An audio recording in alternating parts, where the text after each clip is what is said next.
our country back.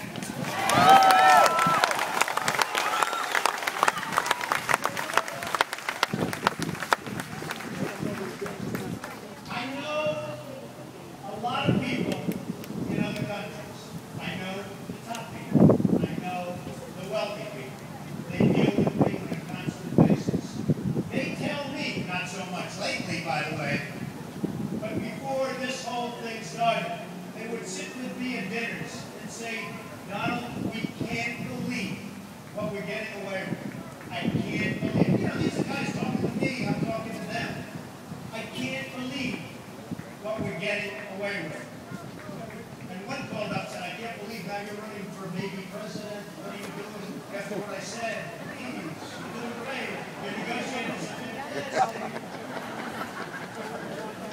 But they meant that. They meant that. And they say, who are these leaders? Where did they come from? Over the years, I participated with people like this in many battles and have come out almost always as the victim. And I have to say that because, you know, I don't want to be braggadocious, but that's me, that kind of a person, whether it's me or somebody else.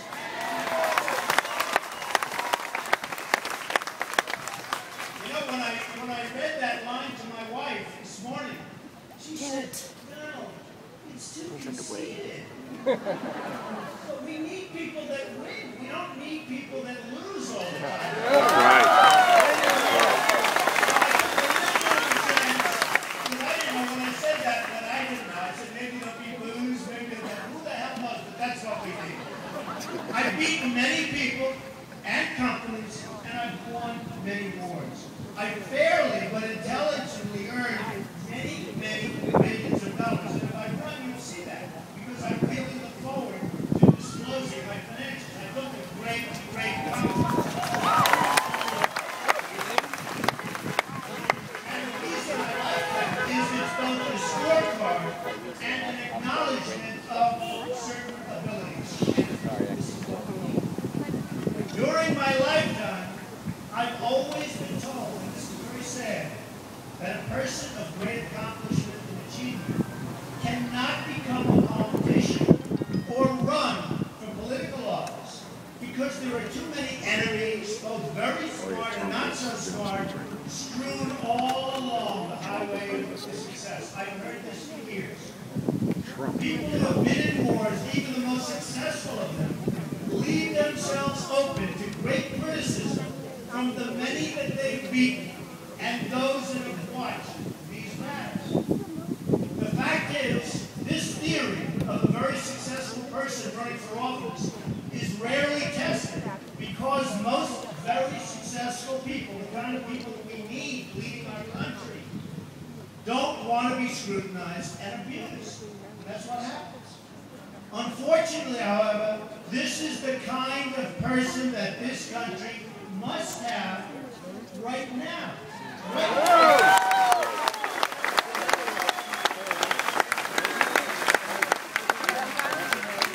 Our current president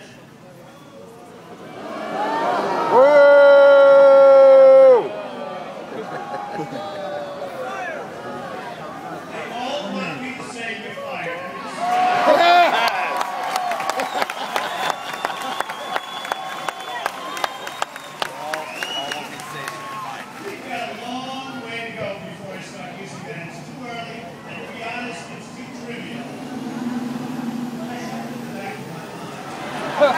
Yeah, for the debate. Our current president came out of nowhere with no track record. That's right. So there was absolutely nothing to criticize. He didn't do anything. So I can't look at his 75 deals and say, oh, gee, look, his secretary didn't dot the I, and therefore he did something so wrong. Look what happened. His lawyer made a mistake. He didn't do anything. I never lived my life with a view toward running for office. So when bad things are said about me, and I'm sure they will be said, you have to remember, I'm a successful businessman and not a politician. Thank you.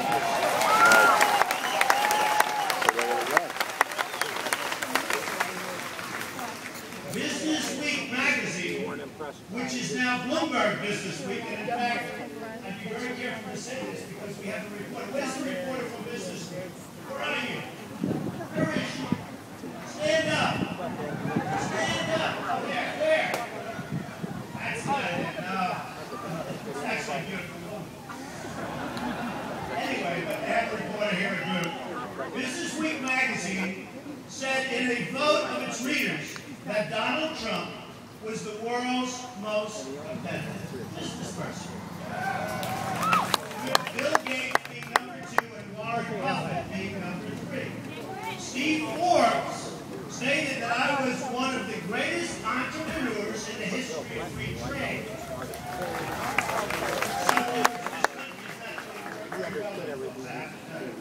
Considering the shape the United States is in now, we need a competitive and highly competent person to deal with what's going on.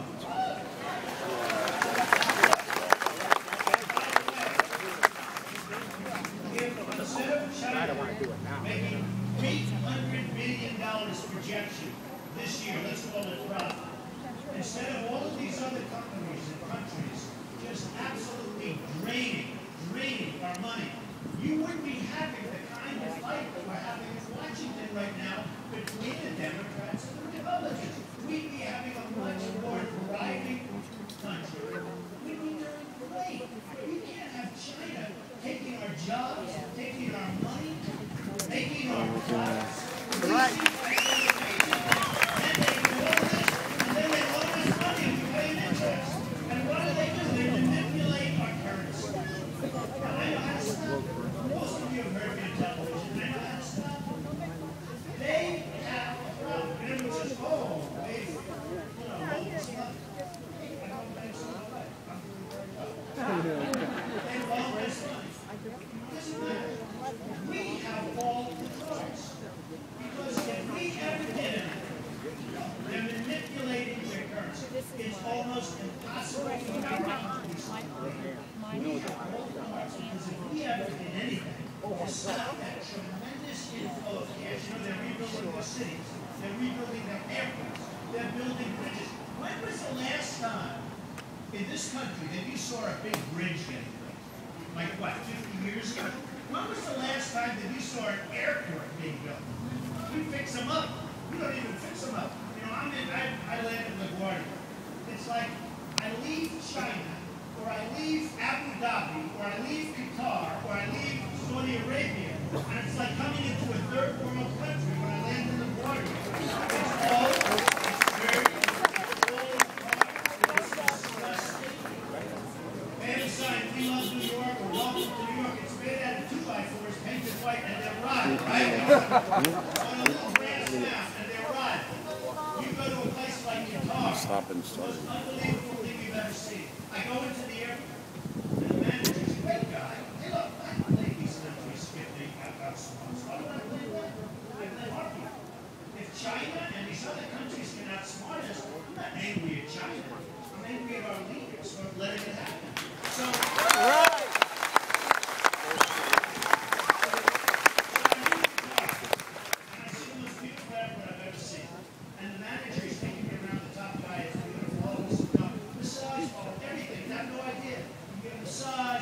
Before you get onto a flight, massage LaGuardia. I can tell you the massage today.